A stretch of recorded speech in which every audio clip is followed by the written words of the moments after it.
Bismillahirrahmanirrahim. Assalamualaikum warahmatullahi wabarakatuh. Alhamdulillah kita bisa bertemu walaupun lewat YouTube atau media online untuk pelaksanaan PLS ya, pengenalan lingkungan sekolah. Yang kenal maka ya saya. Kenalkan diri, saya adalah Kepala TU SMP Ar-Rahman. Nama saya Ahmad Humaini. Untuk mempersingkat waktu, nah kita lanjut ke materi kita ya hari ini ya. Untuk sesi hari ini itu masalah ketatausahaan. Ya. Oke, kita lihat tayangannya.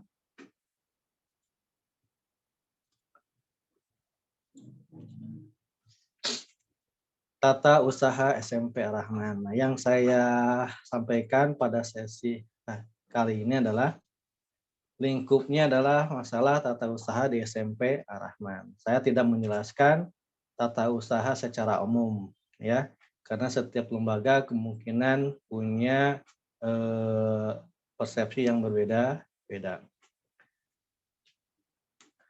Ketatausahaan di SMP Ar-Rahman itu terbagi dua. Yang pertama adalah tata usaha administrasi atau istilahnya TU administrasi. Yang kedua adalah tata usaha keuangan. Tata usaha administrasi itu mempunyai tugas banyak sebenarnya. Cuma kita kelompokkan menjadi 3. Yang pertama adalah mengolah data siswa. Yang kedua surat menyurat. Yang ketiga mengarsipkan dokumen. Oke, yang pertama mengolah data siswa. Jadi tugas TU administrasi ini nanti adalah mengolah data-data kalian. Baik itu data pribadi, data orang tua, data mungkin kesehatan juga, nilai juga. Nah, mereka nanti akan yang mengolah ya. Makanya nanti tidak aneh kalau kami nanti minta data lagi kepada kalian kalau kalian misalkan tidak melengkapi formulir yang dikumpulkan ya. Jadi mulai dari nama, tempat tanggal lahir, alamat, nama orang tua semuanya kita kelola. Bahkan secara nasional ada aplikasi khusus tentang data siswa itu namanya Dapodik. Ya, kalau SD, SMP itu namanya Dapodik. Kalau mungkin dari madrasah MI itu namanya EMIS ya. Dapodik itu adalah data pokok pendidikan. Yang kedua, TU administrasi itu juga adalah tugasnya melayani surat menyurat. Nah, surat menyurat ini ada 2. Pertama, surat keluar, yaitu surat yang kita keluarkan kepada lembaga lain atau pihak lain, itu namanya surat keluar. Yang kedua adalah surat masuk, surat yang kami terima dari luar. Ya. Nah, buat kalian apa kepentingannya tentang surat menyurat ini? Nah, kepentingan kalian adalah kalau kalian ingin membuat surat, nah berarti jangan minta kemana-mana, datang kepada TU administrasi. Contoh, kalian ingin membuat surat keterangan, ya, surat apa lagi misalkan, surat jalan misalkan kalau mau lomba, nah, ya dan lain-lain. Nah, ini yang mengeluarkan adalah TU administrasi. Yang ketiga, tugas dari TU administrasi ini adalah mengarsipkan dokumen. Ya. Dokumen yang diarsipkan itu adalah dokumen aktif, terutama siswa-siswa yang aktif. Ya. Contoh misalkan kalian mengumpulkan formulir. Nah, itu kita arsipkan. Fotokopi ijazah, akte kelahiran, KK dan lain-lainnya. Nah, termasuk nanti kalau kalian sudah lulus dari SMP Ar-Rahman, maka ada yang kita arsipkan, misalkan ijazah, ya, nilai kalian yang ada di rapot, maka akan dipindahkan ke dalam buku induk, ya. Ini tugas TU administrasi. Nah, berikutnya ini akan saya sampaikan dokumen penting buat kalian nih. Ya. Saya pikir kalian sudah dewasa, maka harus mengetahui dokumen apa aja yang penting itu. Yang namanya penting berarti harus dirawat, dijaga, ya. Jangan sampai hilang, rusak, ya. Itu ya. Ini namanya dokumen penting. Yang pertama yang sering kami minta adalah kartu keluarga. Ya. Yang kedua adalah akte kelahiran. Yang ketiga adalah ijazah. Yang keempat adalah raport. Yang kelima adalah piagam atau sertifikat. Nah, kita lihat contoh-contohnya. Contoh dokumen kartu keluarga. Nah, ini adalah contoh kartu keluarga. Warnanya biru. Nah, kalau dikeluarkan dulu ya. Nah, kalau sekarang ini kalau nggak salah warnanya HPS, warna putih. Ya. Nah, kartu keluarga ini nanti mencantumkan nama anggota keluarga kalian. Ya. Mulai dari ayah, ibu, adik, kakak, semuanya ada di sini. Bahkan kalau ada keluarga lain yang ikut tinggal bersama kalian, mungkin ada di sini. Nah, dalam kartu keluarga ini ada yang harus kita ketahui. Ya, di sini ada nomor nih di atas. Nah, ini namanya nomor kartu keluarga. Nah, satu keluarga satu nomor. Berarti dari ayah sampai kalian itu nomor kartu keluarganya sama semua karena satu nomor.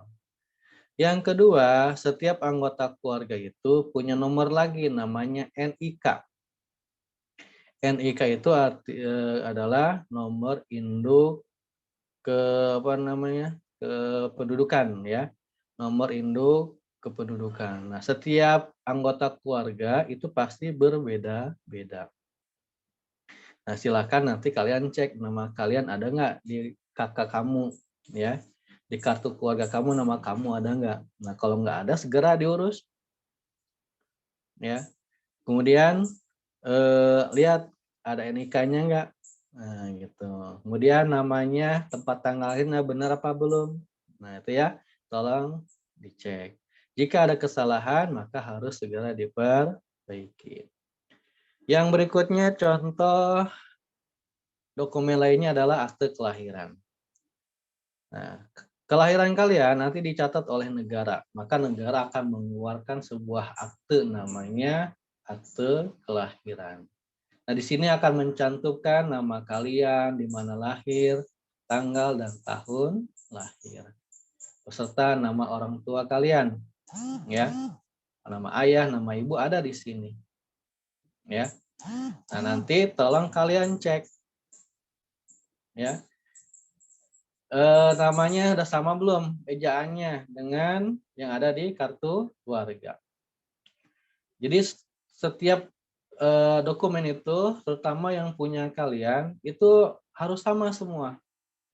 Ya, baik ejaan nama ya maupun tempat tanggal lahir dan nama orang tua.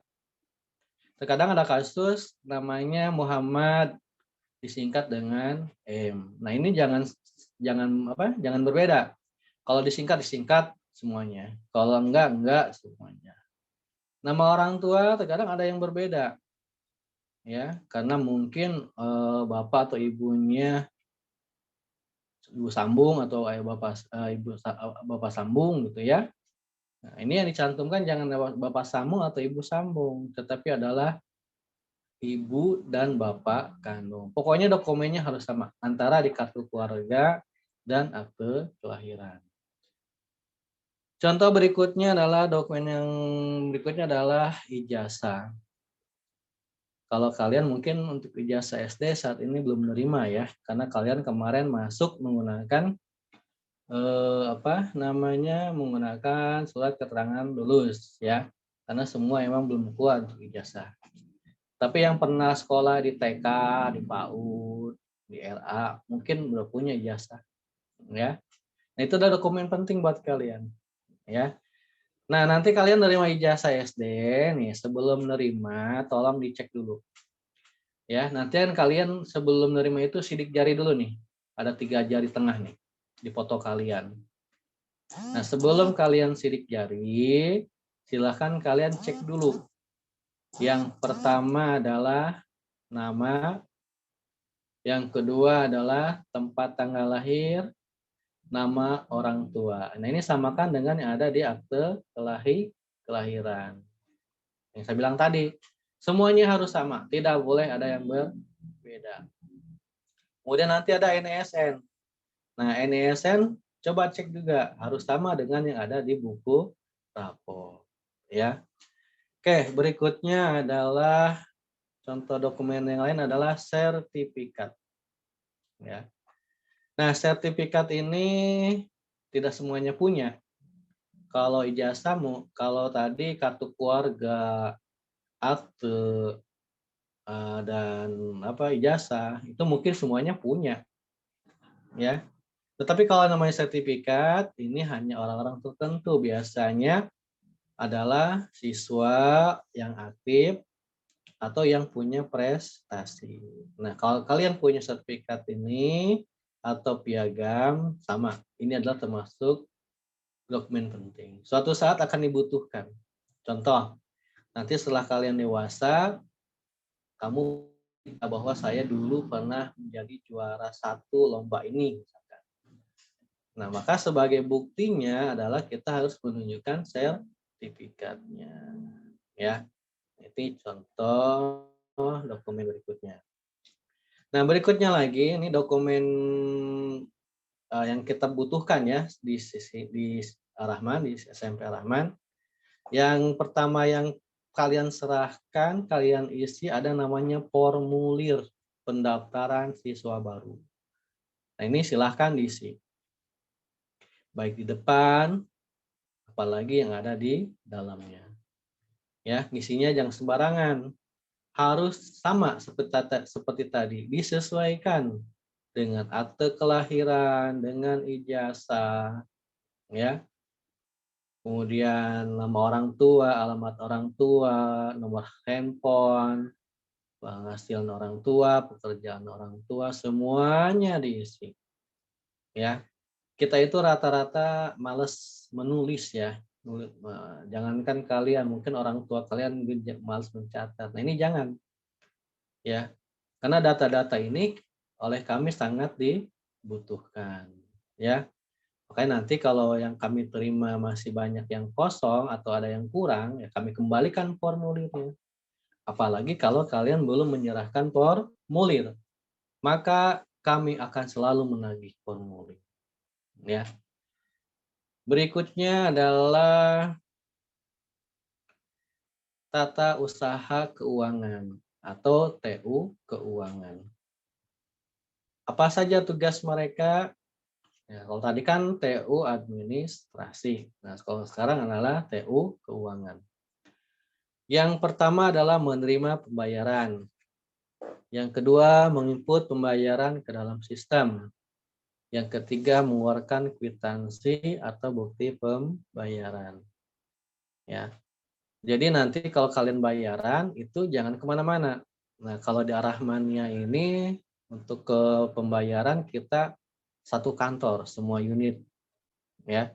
Dan alhamdulillah tahun ini sudah ada metode online untuk bayar itu. Bisa lewat Alfa, bisa transfer, bisa lewat Gojek, lewat Dana, lewat Oppo, ya, dan lain-lainnya. Ya. Nah, yang menerima pembayaran itu siapa? Ya adalah TU keuangan. Setelah mereka menerima uang, nah maka wajib mereka menginput ke dalam sistem.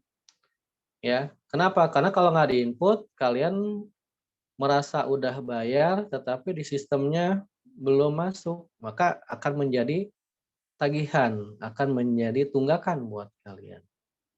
Oleh karena itu, maka siswa setiap melakukan pembayaran harus ada nomor 3. Apa nomor 3 itu? Harus punya kwitansi bukti pembayaran. Jadi kalau kalian belum punya bukti pembayaran, kalian jangan merasa aman dulu. Artinya kalau nggak ada kwitansi, berarti ada kemungkinan pembayaran kalian belum diproses. Misalkan kalian transfer atau bayar lewat Alapay. Nah, ini tetap walaupun ada bukti transfer, ada bukti pembayaran di Alpha misalkan, tetap harus punya kwitansi. Nah, kwitansinya gimana caranya? Nah, boleh minta secara online lewat lewat WhatsApp atau kalian datang langsung ke TU Keuangan. Ya, kita lihat selanjutnya. Nah, ini contoh dokumen keuangan. Yang pertama, kalian harus punya map kwitansi. Yang kedua adalah kwitansi atau bukti pembayaran. Nah, kita lihat contohnya. Nah, ini ya. Ini adalah map kwitansi yang kita terbitkan. Di sini ada nama unit, ya, di sini ada nama kalian nanti. Nah, di sini pojok sini adalah nomor barcode. Jadi nanti kalau kalian bayaran cukup di barcode maka identitas kalian keluar. Kalau nggak ada barcode-nya bagaimana? Nggak apa-apa. Ya, karena di dalam itu sama ada identitas. Ini adalah nomor pendaftaran, tapi bisa dijadikan juga sebagai nomor induk pembayaran. Bukan nomor induk siswa ya. Nomor induk siswa itu dikeluarkan oleh TU administrasi. Nah, kalau ini adalah nomor induk pembayaran ya. Semua siswa punya nomor induk pembayaran ya. Kalau kalian bayaran dicocokkan. Karena banyak kasus juga ya, kadang bayaran aja. Nah, sedangkan ketika kwitansi dikeluarkan tidak dicek lagi namanya udah betul apa belum ya. Karena ada kemungkinan kalau tidak pakai barcode, tidak pakai nomor ini, namanya sama, akhirnya kalian bayar ternyata buat orang lain. Makanya ketika kalian melakukan proses pembayaran, harus dicek kembali kwitansinya, punya kalian atau bukan. Ya. Nah, buat apa sih map kwitansi ini? Nah, map ini fungsinya adalah untuk menyimpan semua kwitansi kalian. Mulai dari pertama masuk sampai nanti lulus. Nah, ya, map kwitansi kalian itu disimpan di map ini, ya. Buat apa sih? Ya buat arsip. Suatu saat misalkan komputernya rusak atau apa.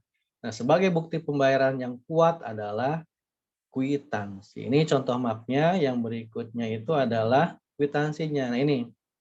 Kwitansi itu nanti akan ditaruh di dalam map nih, dijepit. Kan kalau kita bayaran, kertasnya itu bolong-bolong. Nah, bolong-bolong itu adalah untuk supaya bisa dijepit di map tadi. Jadi tadi mapnya, ini mapnya, nah ini dalamnya.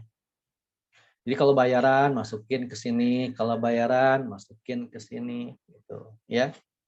Tadi tujuannya kalian belajar juga bagaimana menjaga dan merawat dokumen yang berharga, ya. Kalau nggak punya buku map ini boleh nggak bayaran? Ya silahkan saja, bisa saja. Cuman harus lebih hati-hati lagi. Yang berikutnya, kwitansi yang akan dikeluarkan juga harus disimpan dengan rapi. Soalnya kalau udah selembar biasanya naruhnya di mana saja, ya nggak langsung dimasukkan ke dalam map kwitansi. Jadi saya sarankan kalau kita melakukan pembayaran atau minta kwitansi pembayaran online, jangan lupa bawa mapnya supaya langsung dirapihkan, dimasukkan ke dalam map pembayaran ini. Ya, bisa ulang ini apa? Ini map kwitansi, sedangkan ini adalah kwitansinya. Yang saya bilang tadi, ini kalau kalian mendapatkan kwitansi dicek lagi nama kalian, nomor induknya benar apa enggak, nomor induk pembayarannya, kelasnya, ya. Tuh, kemudian jumlah bayarnya, gitu ya. Jangan sampai udah berapa hari atau berapa bulan berikutnya baru ketahuan, kok ini punya orang, gitu. Ya, berarti kan kalian membayar orang lain gitu ya. Jadi orang lain orang yang tadi yang kalian bayar akan merasa beruntung, aduh gua nggak bayar ternyata ada yang bayarin gitu. Nah, jangan sampai ada kasus seperti itu. Makanya kalau bayaran harus bawa map ya ini ya. Oke, saya ulang sedikit. Jadi dokumen-dokumen ini ya harus dijaga. Kemudian nih yang paling penting nih buat kami adalah formulir nih yang belum menyerahkan kami tunggu ya. Kami tunggu. Kemudian nih ijazah kan belum ada. Nah, nanti kalau sudah ada ijazah segera berikan ke kami ke sekolah fotokopi yang sudah dilegalisir. Apa sih itu legalisir? Nah, legalisir itu artinya gini, ini kan ijazah asli, kalian fotokopi, kemudian oleh sekolah asal kalian nanti distempel lagi. Stempel basah, warnanya sama, warna seperti ini, warna ungu. Dan tanda tangannya, tanda tangan asli itu namanya legalisir. Nah, yang kita pinta adalah fotokopi ijazah yang sudah dilegalisir. Kami punya hak untuk menunda kalian belajar kalau kalian tidak bisa menyerahkan eh, ijazah atau fotokopi ijazah. Kenapa? Karena ini menunjukkan legalitas bahwa kalian itu sudah lulus kalau punya ijazah. Kalau tidak bisa menunjukkan ijazah, berarti kalian masih diragukan kelulusannya. Nah, oleh karena itu, dokumen ini sangat penting ya. Kami tunggu kalau nanti sudah terbit dari SD kalian. Yang belum menyerahkan kartu keluarga, akte, semuanya ditunggu. Satu lagi, yang punya KIP, Kartu Indonesia Pintar juga silahkan diserahkan. Ya, tadi udah. Oke, itu saja mungkin yang bisa saya sampaikan pada sesi kali ini. Insya Allah kita akan ketemu di tatap muka secepatnya. Kita berharap mudah-mudahan pandemi ini segera selesai, ya. Jadi bisa segera tatap muka. Kalau guru-guru kalian semuanya sudah divaksin. Nah, tinggal kita menunggu program kapan vaksinasi untuk siswa. Ditunggu aja. Insya Allah kalian juga divaksin. Ya, buat apa sih vaksin? Untuk kekebalan tubuh kita terhadap virus COVID-19. Tujuannya seperti itu. Ya, oke, itu saja yang bisa saya sampaikan. Mudah-mudahan bermanfaat. Semoga kita bisa ketemu lagi. Terima kasih. Wassalamualaikum warahmatullahi wabarakatuh.